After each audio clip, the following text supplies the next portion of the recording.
Hello YouTube, this Skip coming to you live straight out of Real 6 Aquatic Kennels. Right before you is Miss Kaya,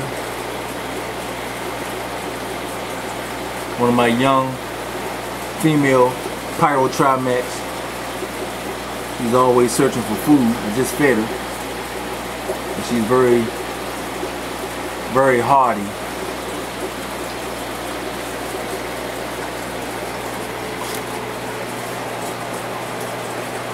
Anubis, Miss Bayron,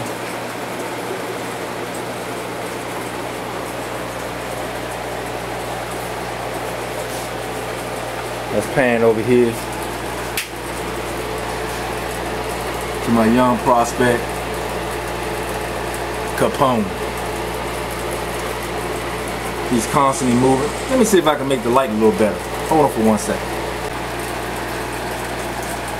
Okay, I think that's a little better. Well, let me get to the topic at hand.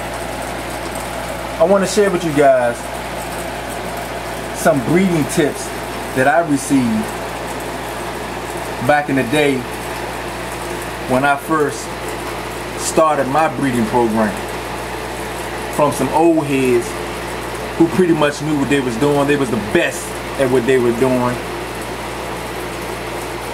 And I got the best advice from them to become who I am today. Who I am today and what I am today to this aquatic community and my fish just didn't happen overnight. When I was a teenager, I always wanted to be one of the best breeder of cichlids there is. But I knew in order to accomplish that goal, I had to learn from the best as well. So I started to study and watch Demas, the godfather of cichlids in the Washington D.C. area. You guys on the internet now, you don't know of him. Some of you guys do from this area, but you guys out of town, you don't know about Demas. He's a local, I would say, urban hero of cichlids.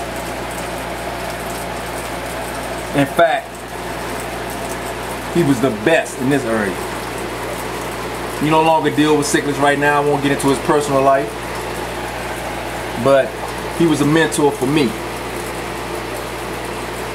And he bred the best cichlids. And he always told me, he said, Skip, in order to be one of the best, you have to learn from the best. And not only that, when you breeding, you want to take your whole breeding program to another level, you will have to study them with your breeding, the cichlids, inside out. You can't just go out and seek the best looking fish and breed the best looking fish with the best looking fish. Any 5-year-old can do that. There has to be more to your breeding program, and there has to be more to your strategy of breeding just doing that. And that was some great advice. And I took that to heart. I keep that in my heart till this day. And I tell young guys this day that want to be master breeders, that call me up, email me, asking me for advice. I tell them the same advice.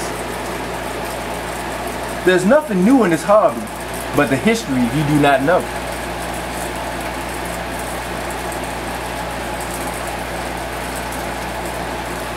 I also talk to well-known dog breeders. I talked to Richard Stratton. I talked to my uncle Sterling, my late great uncle Sterling was one of the best in the dog games there is. And they always told me, keep a log book. Keep track of your breeding program. Don't just breed to be breeding, but keep a pedigree. Make sure you know the pedigree of your fish, and make sure your clients know their pedigree so they can know that they have a history. That will separate you from the rest. And so far, it holds true. They were right. I don't know if they were some kind of Nostradamus or something, but fast forward to 2015, here we are. Skip, known as one of the best, or the best master breeder out here of cichlids.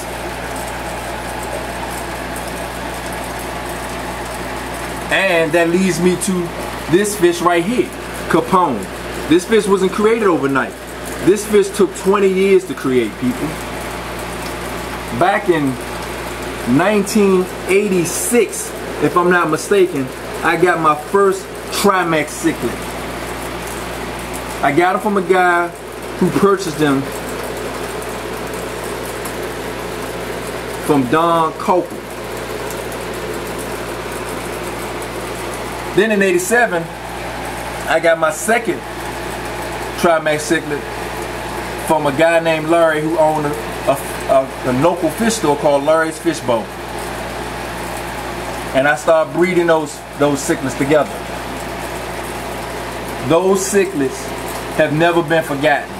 Those cichlids, genetics has always been put to work.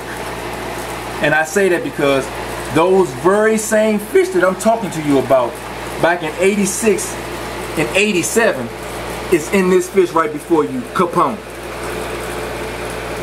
Because that's how long I've been breeding Trimax cichlids.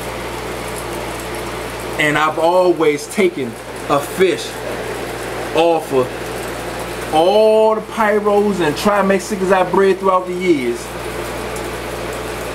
and sewn them back into another one of my pyro breeding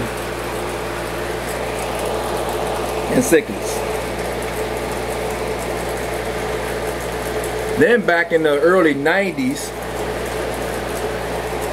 Larry went out and purchased some Trimax that I'd never seen before. Looked like no other Trimax on this planet. I've never seen Trimax like these before.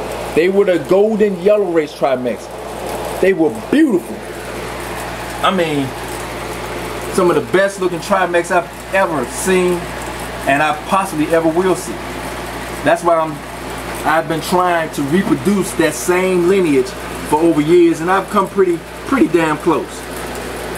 But he has some yellow gold race Trimax, look just like this guy here, maybe slightly better, that was just freaking awesome. I had to have him. And so when he closed this shop, I had contact with a buddy of mine who used to work at this shop, Otis. Big O hooked me up, told me what was going on with Larry. Larry had some left at his house, and I went and picked them up. And I started breeding them in the early to mid 90s. The golden yellow race Trimax to my green race Trimax that I already had. And here's the product right before you. So those were some of the breeding tips that I received from guys in the past that helped me along. So I thought I'd just share that with you guys. This Skip, I'm out.